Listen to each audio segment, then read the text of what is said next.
Selamat mendengarkan podcast ini. Ketika Allah memilih, menetapkan dan memanggil bangsa Israel untuk menjadi umat pilihan, itu bukan bermaksud untuk membangun suatu agama permanen, yaitu agama Musa atau yang dikenal sebagai agama Yahudi atau Yudaism.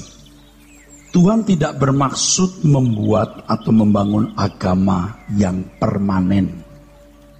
Tuhan juga tidak bermaksud mau memberi gambaran atau pola bagaimana manusia mengisi hari hidupnya di bumi secara ideal. Tuhan tidak menyediakan jalan keselamatan di dalam agama itu, agama Yahudi. Bangsa Israel hanya menjadi sarana di mana Allah mewariskan. Bangsa itu hanya menjadi sarana di mana Allah mewariskan. Mereka mewarisi pengenalan mengenai Allah kepada manusia dalam keterkaitannya dengan Mesias yang akan dihadirkan 1500 tahun kemudian setelah agama itu muncul. Bangsa Israel hanya menjadi sarana, menjadi saluran Allah menyediakan keselamatan bagi umat manusia.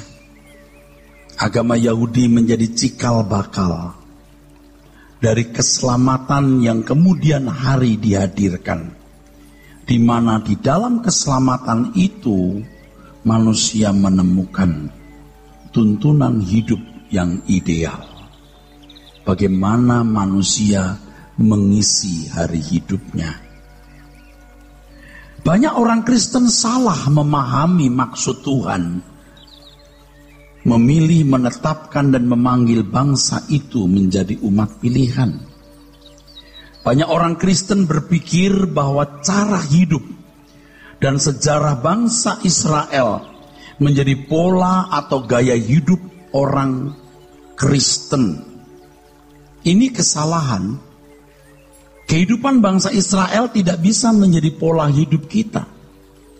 Selain karena salah mengerti isi Alkitab itu, salah memahami isi Alkitab itu, kesalahan makin diperparah karena pengaruh agama Samawi lainnya.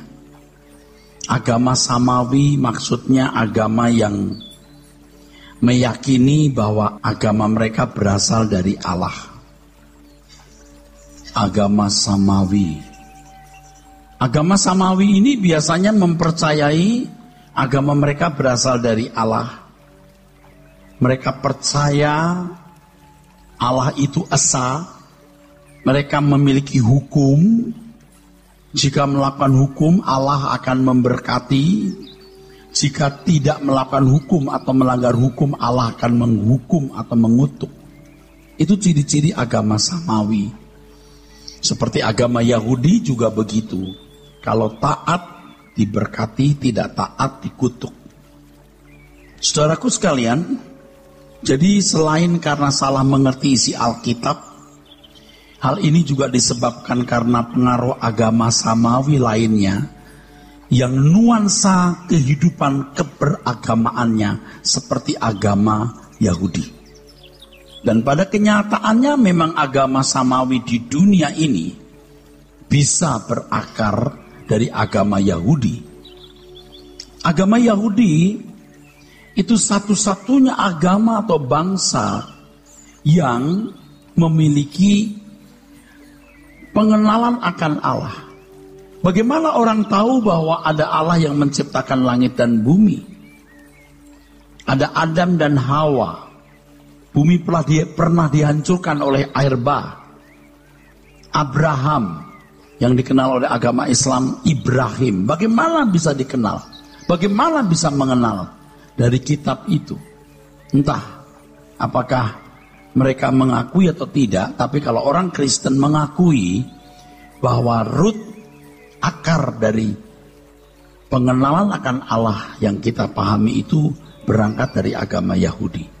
Alkitab perjanjian lama kita itu Alkitabnya orang Yahudi, saudara. Agama Yahudi itu sudah ada sekitar 1.500 tahun sebelum agama Kristen. Sekitar 2.100, 2.200 tahun sebelum agama yang lain ada. Agama-agama tersebut, agama-agama samawi, mengisyaratkan bahwa Allah tidak menghendaki umat melakukan ibadah dalam bentuk seremonial, ritual kepada Allah lain. Allah adalah Allah yang menyukai penyembahan dalam bentuk ritual yang ditunjukkan kepada Allah. Jadi kalau orang Yahudi hari ini punya ritual seremonial, itu karena Tuhan juga memahami bagaimana orang zaman kuno purba dulu mengadakan ibadahnya kepada Allah mereka. Kalau kita membaca kitab Imamat Perjanjian Lama, ada pola-pola seremonial, ritual, atau tradisi keagamaan agama Yahudi.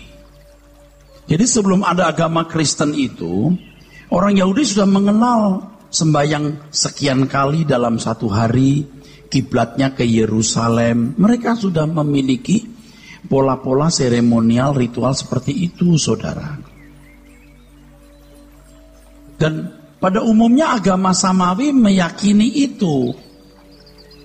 Harus ada seremonial yang ditujukan kepada Allah yang benar. Jadi di luar Allah yang diyakini dianggap kafir. Jika umat melakukan ibadahnya dalam bentuk seremonial dan melakukan hukum-hukum yang telah digariskan, ditetapkan, maka akan mendapatkan berkat yang banyak di bumi, menang perang, ya, panen bagus, makmur. Di dalam keberagamaan dikesankan bahkan diajarkan bahwa dunia ini disediakan oleh Allah untuk dinikmati semaksimal mungkin oleh umatnya. Dan Allah meridhoi, Allah menghendaki atau berkenan. Adapun surga adalah dunia lain yang berkeadaan berbeda sama sekali dengan bumi. Dan menurut mereka yang berbuat baik akan mendapatkan upah, pahala atau apapun namanya. Tapi bagi yang tidak melakukan hukum, tidak melakukan ibadahnya kepada Allah yang disembah, masuk neraka. Ini konsep agama seperti itu di mana-mana, saudaraku. Nah, sedihnya, malangnya kalau orang Kristen juga berpikir begitu. Dengan rasa tanpa bersalah, bahkan merasa ada di jalur yang benar, banyak orang Kristen menjalani hidup kekristenannya dengan pola keberagamaan seperti yang ada pada agama-agama Samawi pada umumnya. Dalam hal ini gereja sebagai lembaga menyediakan fasilitas seremonial yang kita kenal sebagai liturgi. Padahal penyembahan kita bukan lagi di situ, tapi penyembahan kita harus dalam roh dan kebenaran. Bukan tidak boleh ada liturgi, bukan salah. Tapi jangan menganggap kalau sudah hadir dalam gereja, mengikuti liturgi, berarti sudah beribadah. Belum. Di gereja ini kita hanya pertemuan bersama, di mana kita mendapatkan tuntunan yang singkat atau briefing, bagaimana menjalani, mengisi hidupnya setiap hari. Kehidupan setiap hari itulah ibadahnya. Iya. Jadi surrender yourself is what worship is all about. Surrender yourself to God is what worship is all about. Menyerahkan hidupmu sepenuhnya kepada Tuhan, itulah ibadahmu, itulah segalanya. Bukan di dalam gereja. Di gereja ini, saudara, kita hanya pertemuan bersama untuk mendapatkan bimbingan. Tapi penyerahan diri sepenuh kepada Tuhan untuk hidup dalam kepatuhan, ketaatan, batin yang lurus, itu segenap hidup. Maka tadi saya kalimatkan surrender yourself to God is what worship is all about.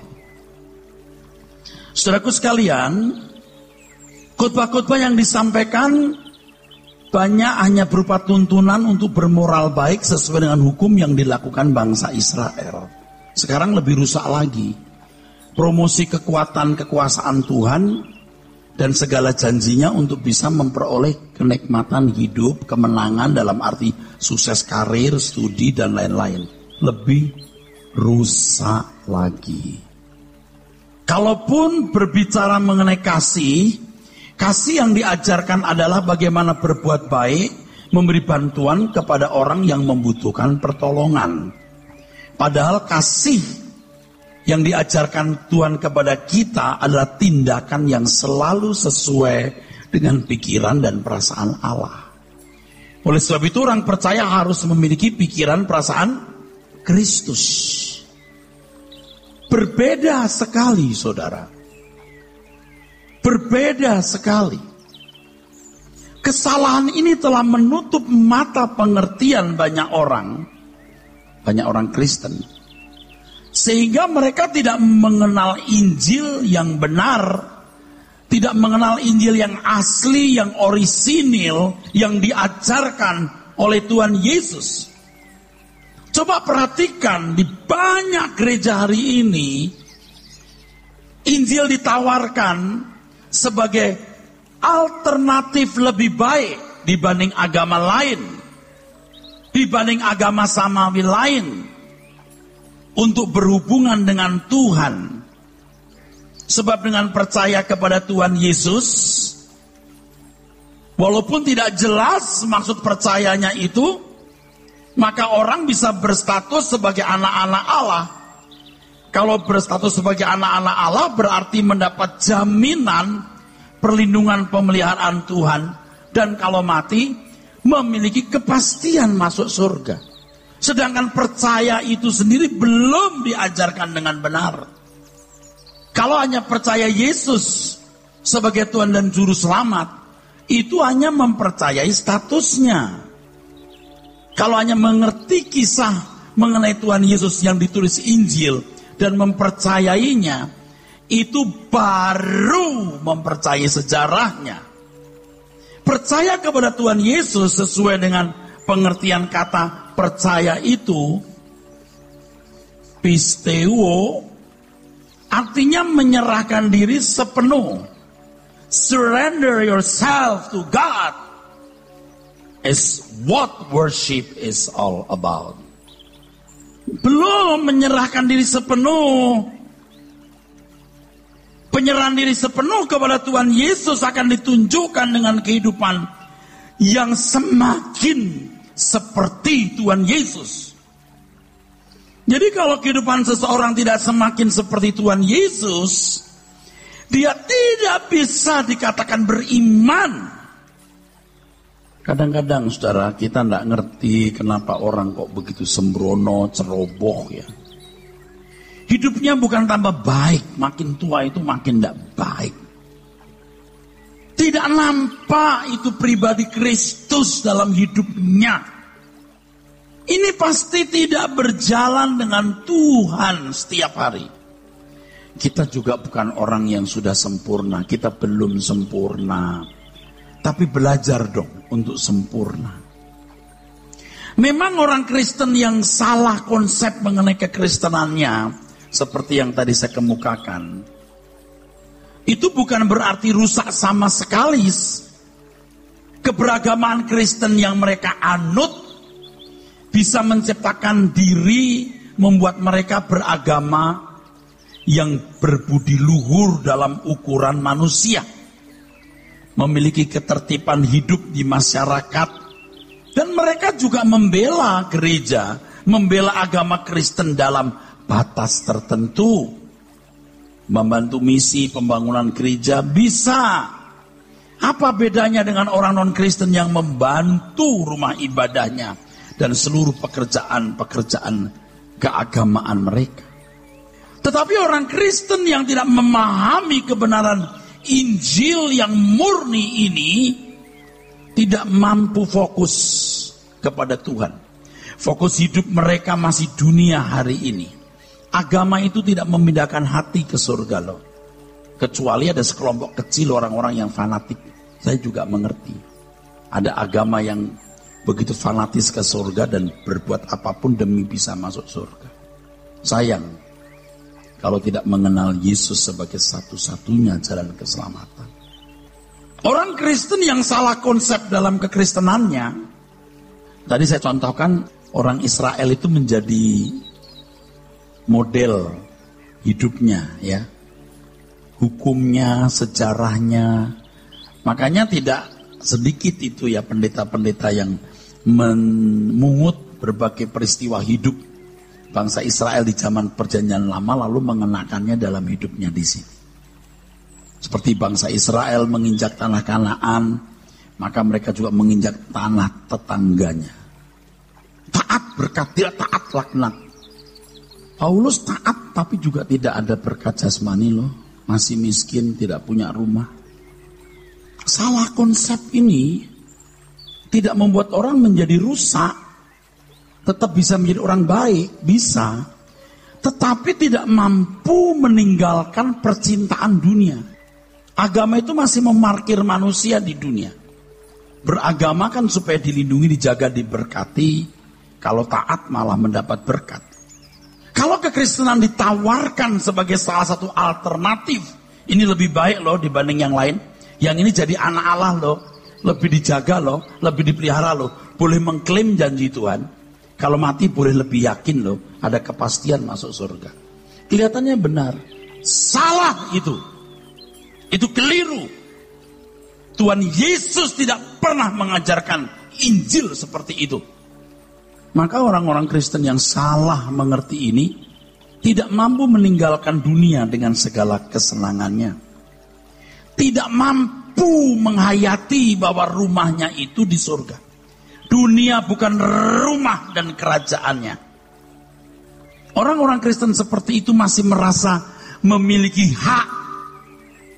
Masih merasa berhak memiliki sesuatu, baik itu benda materi maupun kehormatan, sekecil apapun.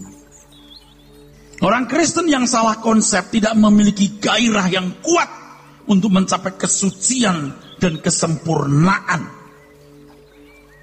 Ia tidak akan bisa menyerahkan segenap hidupnya untuk rencana dan pekerjaan Tuhan. Pasti hal bertemu dengan Tuhan dan memasuki rumah Bapa bukanlah kerinduan yang kuat di dalam jiwanya. Kalaupun tentu tidak ingin masuk neraka. Surga hanya tempat yang diharapkan dan diyakini akan dimasuki nanti kalau mati. Itu pun tidak berpikir hari ini. Saudara, serigala mempunyai liang, burung mempunyai sarang, anak manusia tidak punya tempat untuk meletakkan kepalanya. Kekristenan sebenarnya pada dasarnya, siap mendengar? Kekristenan sebenarnya pada dasarnya ajakan untuk mempersiapkan diri hidup di dunia lain. Bukan untuk hidup di dunia ini.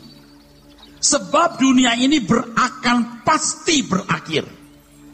Sebagaimana Allah adalah Allah yang kekal, maka Allah menghendaki makhluk kekal yang kebersamaannya dengan Tuhan, dengan Allah dalam dunia yang tidak berakhir pula. Saudara, dunia ini kan luar biasa indahnya. Dengan segala hukum-hukumnya yang perfect, sempurna. Yang ketika Tuhan mengevaluasi dalam kitab Kejadian pasal 1, di ayat yang terakhir, Tuhan berkata, sungguh amat baik. Why of mouth. Jadi dunia ini sempurna.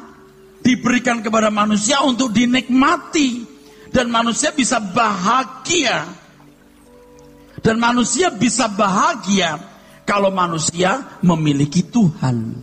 Tuhan dulu, satu saja, nggak ada Allah lain. Baru apa? A, B, C, D, E, F, G. Semua fasilitas.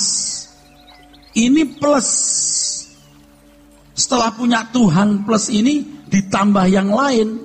A sampai Z. Bisa. Bahagia. Masalahnya dunia Telah kehilangan Allah karena memberontak, 0. Mau ditambah apa? A, B, C, D, E, F, seterusnya. Tambah rusak. Tambah rusak. Makanya iblis berkata, sembah aku, kuberikan dunia padamu. Kamu mengingin dunia tanpa bersama Tuhan, kau menyembah iblis. Tapi manusia pada umumnya kan merasa hidupnya lengkap bahagia kalau memiliki fasilitas itu. Tidak mungkin dunia yang diciptakan Allah, dimiliki Allah, bisa membahagiakan ciptaan tanpa Allah hadir di situ. Oh, bahagia itu Pak, nyatanya bahagia? Oke. Karena cita rasamu sudah rusak, satu. Yang kedua, akan berakhir loh. Allah yang kekal tidak mungkin menciptakan makhluk yang sementara dan bumi yang sementara. Allah pasti menciptakan makhluk yang kekal dan bumi yang juga abadi bersama dengan beliau yang abadi.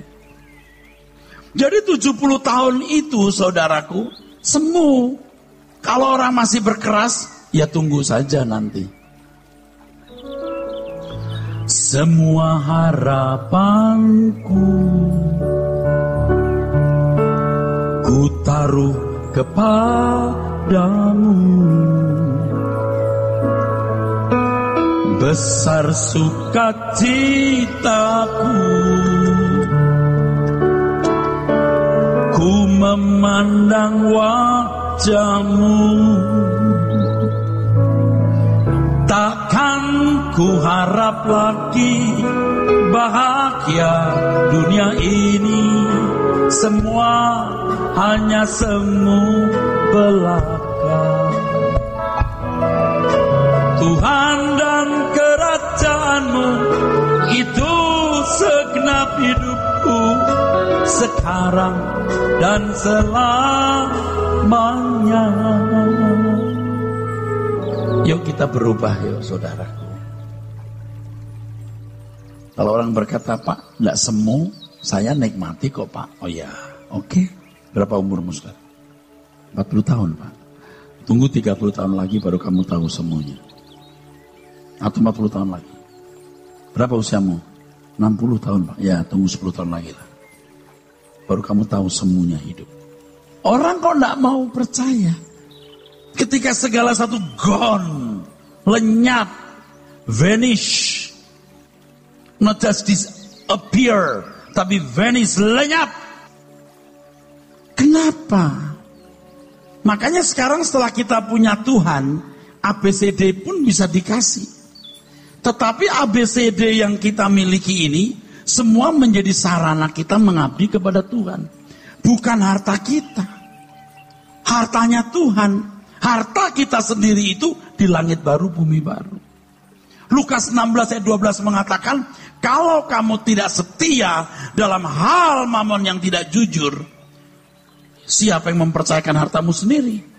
Saya khotbahkan di sini, ada waktu itu saya berkata, Pak, lagu biar saya miskin di sini asal kaya di surga itu gimana Pak kalimatnya?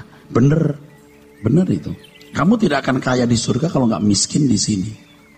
Wah, saya nggak mau jadi miskin Pak. Loh, kamu nggak boleh miskin memang. Maksud saya adalah semua yang kau miliki harus diakui milik Tuhan. Makanya anak-anak harus sekolah, kuliah, kerja, berkarir, sehat, semua untuk Tuhan. Nanti baru ada dunia yang sudah Tuhan sediakan yang tidak terkutuk, di mana kita akan hadir di situ. Dan kekristenan mengajak kita untuk masuk dunia itu. Jadi Bapak Ibu, kekristenan itu sebenarnya pada dasarnya ajakan untuk mempersiapkan diri hidup di dunia lain, bukan untuk hidup di dunia ini. Sebab bumi ini sudah terkutuk dan akan berakhir. Kalau selama ini Anda beragama Kristen dengan pola keberagamaan, saudara pasti tidak nyampe ini. Saya dulu juga begitu, tidak nyampe. Jadi begini saudaraku sekalian ya. Ini LB3. Tulis status BB-mu. Kalau perlu di depan rumah ada bulatan kasih LB3. Orang tanya apa itu? Ditanya itu istrinya, Bu, itu apa Ibu? Istri bilang sama suaminya, kasih tahu nggak ya? Tamunya bilang, kasih tahu dong. Ini ya Pak ya, akan jadi lautan api Pak. Betapa dahsyatnya waktu itu. Jadi kalau kita sekarang hidup, kita jadi umat pilihan, kita kan ikut memenuhi rencana Allah, menjadi corpus delicti untuk mempercepat kedatangan Tuhan. Itu istimewa sekali Pak. Tuhan tolong ingatkan ku terus, hidup di bumi seperti arus, tak berhenti mengalir menuju lautan, hamparan luas keabadian. Langit bumi semuanya tergoncang, tiada yang tetap bertahan, segalanya menjadi genangan api, kebinasaan tak bertepi. Tuhan ajarku menghitung hari, singkat tak tahu kapan akhirnya. Tuntun aku sampai sempurna, berkenan di hadapan Bapa. Tuhan ajarku menghitung hari, singkat tak tahu kapan akhirnya. Tuntun aku sampai sempurna, berkenan di hadapan Bapa. Tuhan ajarku menghitung, Tuhan ajarku menghitung hari, singkat tak tahu kapan akhirnya. Tuntun aku sampai sempurna, berkenan di hadapan Bapa. Akan jadi lautan api di sini, saudara. Jadi selama kita di dunia, kita ini masuk sekolah kehidupan, dipersiapkan untuk pindah ke sini. Nah, disinilah kekristenan itu bermain, disinilah kekristenan itu berfungsi. Jangan Bapak Ibu tuh nggak peduli. Ini banyak loh yang korban ajaran salah itu. Kalau saudara terus mendengar kebenaran-kebenaran seperti ini, saudara seperti menemukan agama baru. Padahal bukan agama baru, ini kekristenan yang hilang. Saya juga telah terhilang, saudaraku. Saya bersyukur saya ditemukan kembali di sini. Ini, saudaraku. Kekristenan itu ajakan untuk menikmati dunia akan datang. Itu saja, saudara. Nggak yang lain, nggak. Jangan macam-macam. Semua harapanku ku taruh kepadamu, pada Tuhan untuk kehidupan nanti. Besar sukacitaku,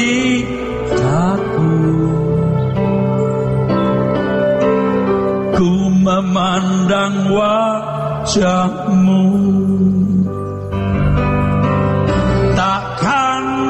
Harap lagi bahagia dunia ini, semua hanya semu belaka. Tuhan dan kerajaanmu itu segenap hidupku, sekarang dan selamanya.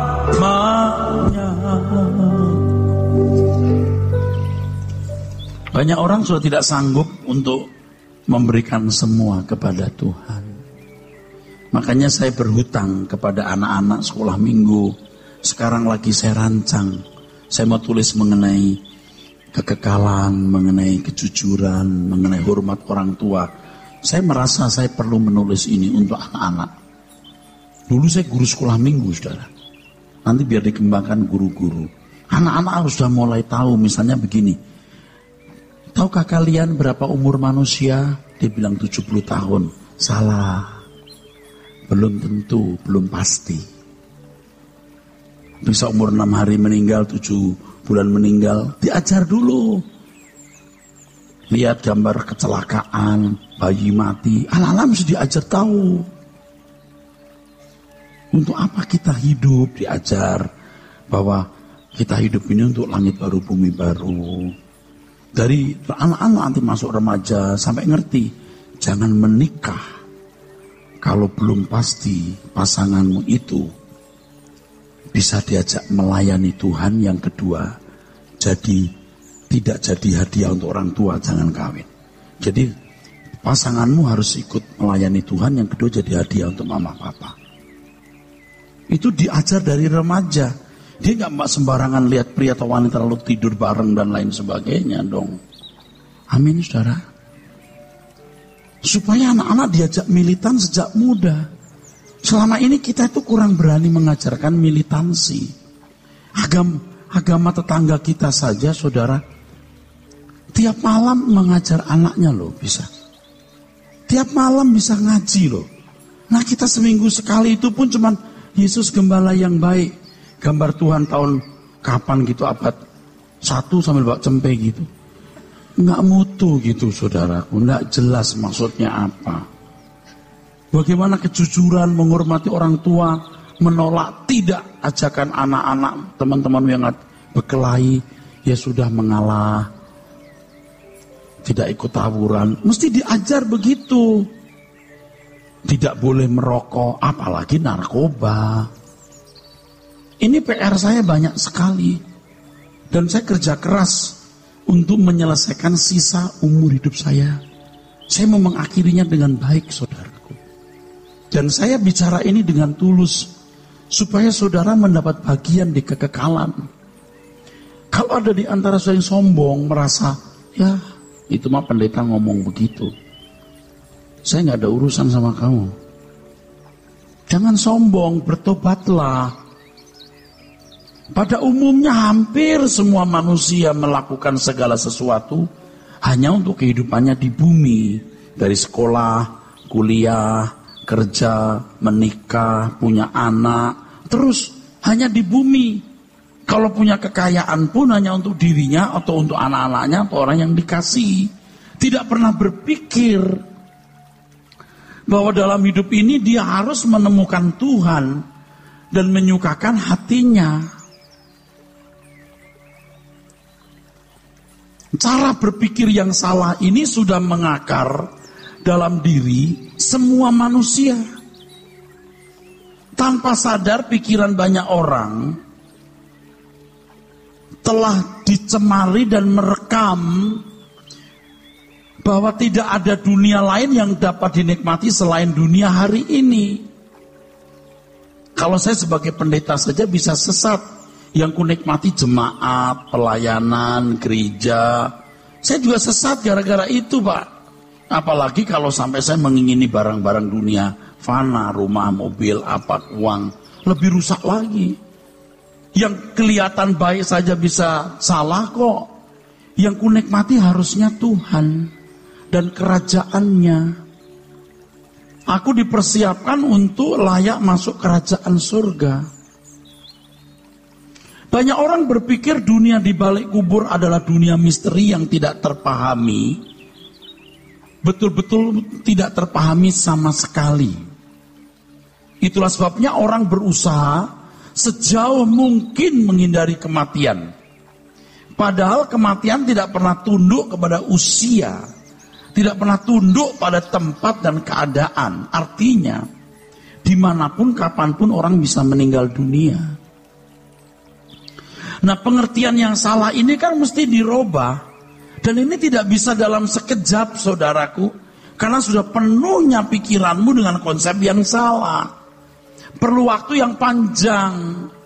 Makanya ya Bapak Ibu mesti tahu ya Bapak Ibu. Kalau pikiran Bapak Ibu ini kan sudah kotor banget nih. Begitu melek mata kan yang dilihat apa? Meniru. Orang punya seneng apa? Kelereng, ikut main kelereng. Betul nggak? Besar dikit orang punya sepeda mini, main sepeda. Hartanya sepeda. Besar dikit motor, main-main motor. Besar dikit punya duit, mobil. Yang lain pakai mobil build up. Bagaimana punya mobil build up? Kan digiring ke api kekal. Ini sudah rusak. Sekarang Anda mesti dibersihkan dengan konsep-konsep baru. Dalam level tertentu ketika bisa dibersihkan, baru lahir baru. Lahir baru itu gak mistik. Lewat proses natural. Semua dikerjakan Roh Kudus. Tapi respon manusia harus konkret. Saya itu mohon, bukan demi keselamatanku. Demi saudara selamat. Bacalah buku. Sediakan waktu berdoa. Kalau tidak, Anda tidak bisa dibaharui Tuhan. Tidak bisa sekejap, sadek, sanyet, instantly berubah. Tidak bisa. Nanti kalau saudara melihat kekekalan lalu terbuang, jangan bilang, waduh, kenapa Pak Eras nggak kasih tahu? Saya udah kasih tahu. Oh, tapi kurang tegas. Saya mau banting ini mimbar sekalian. Hah? Diganti dengan firman. Ya tapi Pak Eras nggak usah marah gitu. Saya bukan marah, saya sedih dan kesel. Kadang-kadang saya khotbah juga dengan perasaan yang kurang nyaman juga. Kasihan juga sama saudara kadang-kadang. Nggak tahu ada perasaan kasihan juga. Kenapa? Anda lagi menikmati dunia lalu dicabut gitu. Udah dunia tinggalkan, ayo kita ke. Aku tuh kasihan. Ada orang lagi senang-senang lalu ini masuk gereja di sini aja menderita melulu. You tidak menderita. You punya damai sejahtera Allah. Saudara bukan monyet yang hanya makan pisang, ada rumah, mobil dan lain-lain. Tuhan juga tahu bro. Tuhan pasti akan mencukupi. Tapi kecukupan itu pun semua untuk Tuhan. Cari dulu kerajaan Allah dan kebenarannya, temukan yang satu itu, semua ditambahkan. Tambahannya pun sebenarnya hanya untuk supaya kita bisa mengabdi kepada Tuhan. Karena ayat sebelumnya mengatakan, kamu tidak dapat mengabdi kepada dua Tuhan.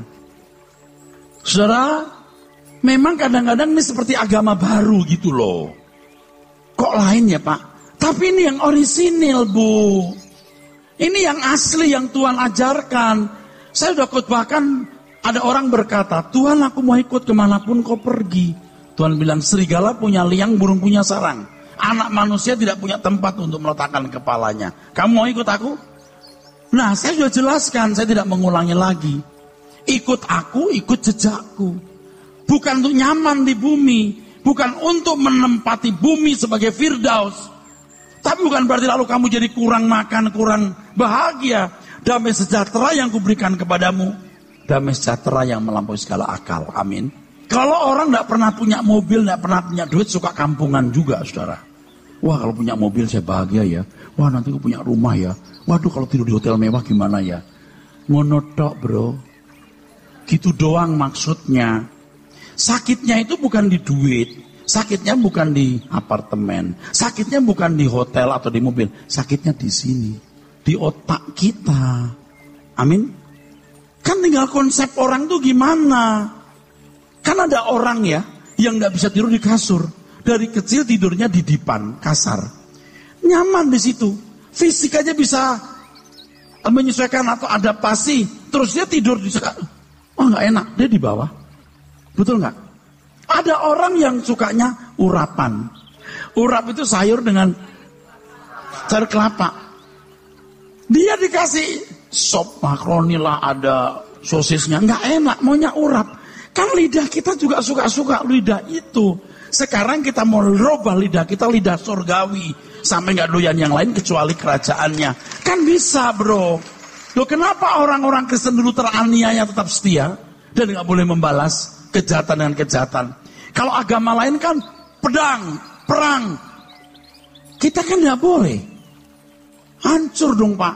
Tapi ternyata Kristen masih eksis hari ini. Itu kan bukti Allah itu hidup.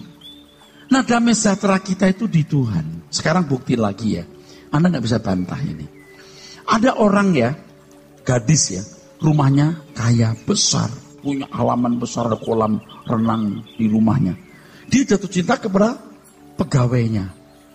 Orang tuanya larang, nekat, diusir, dia pergi. Tidur di bantaran sungai kalau hujan banjir. Dia bisa, dia happy.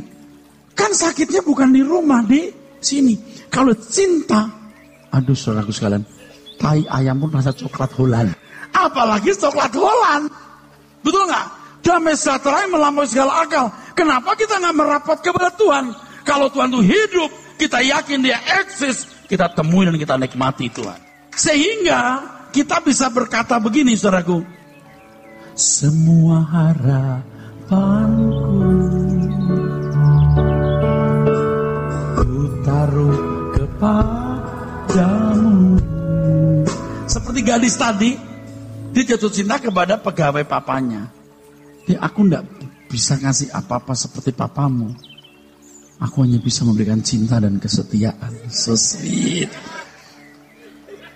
Aku enggak punya rumah besar seperti rumahmu, ada kolam renangnya. Lalu gadisnya ngomong gini, semua harapanku ku taruh kepadamu. Besar sukacitaku,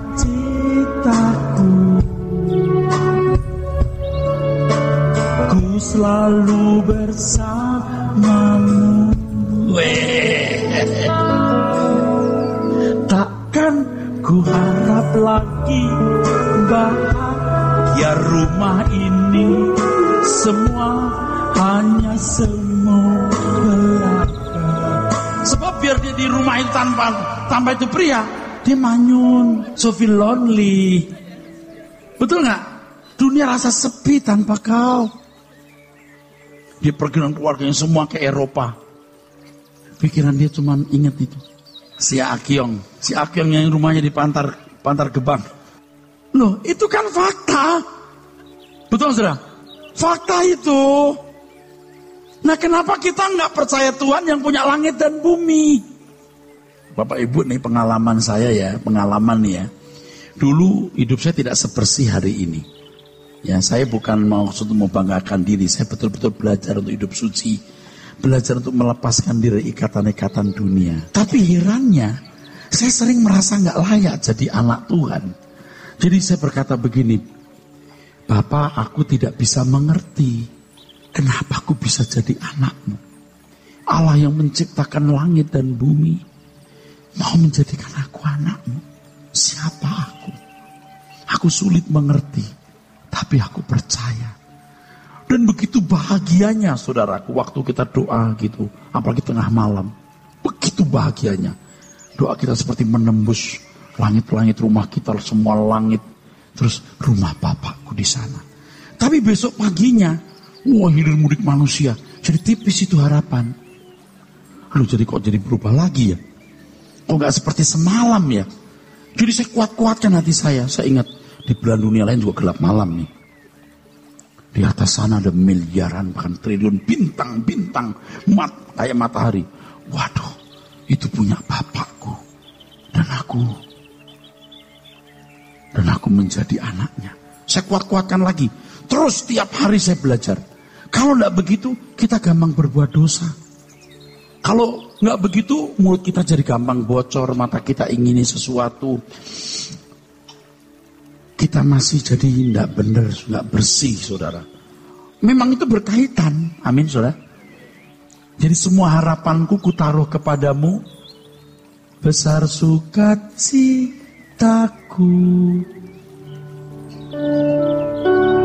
Ku memandang wajahmu. Takkan ku harap lagi bahagia dunia ini, semua hanya semu belaka. Tuhan dan itu segenap hidupku sekarang dan selamanya. Saudaraku, Anda ngerti? Waktu orang dipapah dalam kondisi sekarat melihat kolam renangnya di rumah, melihat lampu kristalnya yang segede kebo, everything will be gone, will be taken, habis. Sedih saudaraku. Tapi ingat, aku punya dunia lain yang satu kali kita akan bertemu bersama di sana. Bersyukur jadi anak Allah, saudaraku. Saya kan sering bawa uang ya, saudaraku. Uang kecil. Kalau saya ke restroom gitu, 20.000. Sering yang terima uang ini. Untuk apa, Pak? Ya untuk kamu. Tuhan berkati gitu ya. Terus ya, makasih Pak. Terima kasih banget tuh. Mungkin jarang orang ngasih uang di restroom umum ya. Apalagi yang di hotel, di mall yang bagus, malah kadang-kadang nggak ngasih orang. Oke. Pas nggak ada uang, 50, saya kasih 50. Diterima gini. Diterima begini. Pak ini apa untuk kamu? Dia gini, makasih ya Pak, makasih. Kayak mau nyembah-nyembah loh. Nah di Jogja itu saya makan duduk, ada ibu-ibu itu minta bombok gitu, minta duit. Saya kasih uang 50. Dia sujud. Nggak usah Bu. Buset 50.000 lu sujud begini. Sembah nuwun Pak. Nggak usah. 50.000 aja orang bisa sujud. Apalagi jadi anak Allah. Apa kita nggak sujud sama Tuhan? Apa nggak sujud kita jadi anak Allah loh bro? Dan Tuhan berkata ini nggak semua orang bisa begini loh. Aku akan ungsikan kamu ke sana. Loh kamu kok nggak mau tuh bagaimana? Gimana sih kok nggak mau? Apapun kita berani lakukan untuk bisa ada di tempat di mana Allah Bapa kita berada. Ini yang harus dikuduskan bro. Nanti kalau bumi ini terbakar dari lautan api, baru orang sadar betapa mahal dan berharganya khotbah ini. Tuhan Engkau mengingat aku waktu alam semesta menderu. Engkau datang sebagai raja menjemput orang saleh semua. Harimu Tuhan, harimu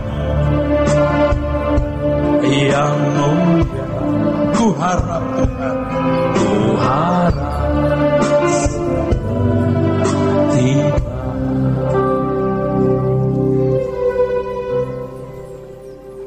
Dunia saudara harus hanya bagaimana rumah tanggamu utuh kokoh. Yang kedua, usaha, pekerjaan, bisnis, cari uang. Yang ketiga, baru gereja. Kegiatan gereja yang ada di sini, usahakan bisa hadir. Kecuali mengganggu dua hal ini. Jangan sampai mengganggu dua hal ini. Tapi juga jangan mengada-ada. Wah ini mengganggu pekerjaan. Jangan mengada-ada loh, Tuhan tahu. Ada PA, hadirlah saudaraku. Ini ada seminar, jangan tidak hadir. Apalagi sudah daftar, tidak hadir lagi. Kalau sudah daftar, jangan gak hadir saudaraku. Di suara kebenaran hadir. Demi keselamatanmu. Saudara akan berkata, untungnya apa sih lu pendeta? Ya lu pikir aja untung gua apa? Emang gua dibayar? Emang gua digaji? Kan kagak. Lalu apa sih Pak? Gua pusing. Jangan kan dulu, gua juga pusing diri gua sendiri. Gua juga pusing, kenapa gua mau begini ya? Udah terlanjur jatuh cinta ya susah saudaraku. Udah terlanjur jatuh cinta kepada Tuhan ya susah. Aku cinta Tuhan. Sungguh, bukan sok, sungguh. Dulu juga saya gak seperti ini, saudara. Dirubah Tuhan terus. Makanya saya mau mengakhiri hidup saya dengan baik. Kalau bisa membawa sebanyak mungkin orang, saya bawa sebanyak mungkin. Neraka itu mengerikan. Jangan saudara berkata, ya Pak Eras gak jelas khotbahnya. Lu ya, gua ada khotbah tiap minggu berkali-kali, lu kagak mau datang lo. Hari Minggu datang, lu datang sekali, itu pun lu ngantuk lagi. Lu ya, jangan gitu bro. Hidup kamu itu singkat. Pada dasarnya banyak orang tidak pernah mengerti atau tidak pernah mau mengerti bahwa kehidupan sesungguhnya yang dirancang Tuhan itu dinikmati itu bukan di sini. Di sini bro. Tuhan tuh tidak merancang ini untuk dinikmati ini, tapi nggak nikmat karena punya damai sejahtera yang melalui segala akal. Kita bukan monyet yang hanya makan pisang, perlu baju dan lain sebagainya. Allah pasti cukupi, tapi kebahagiaan kita pasti Tuhan. Maka berubahlah saudaraku, amin, amin.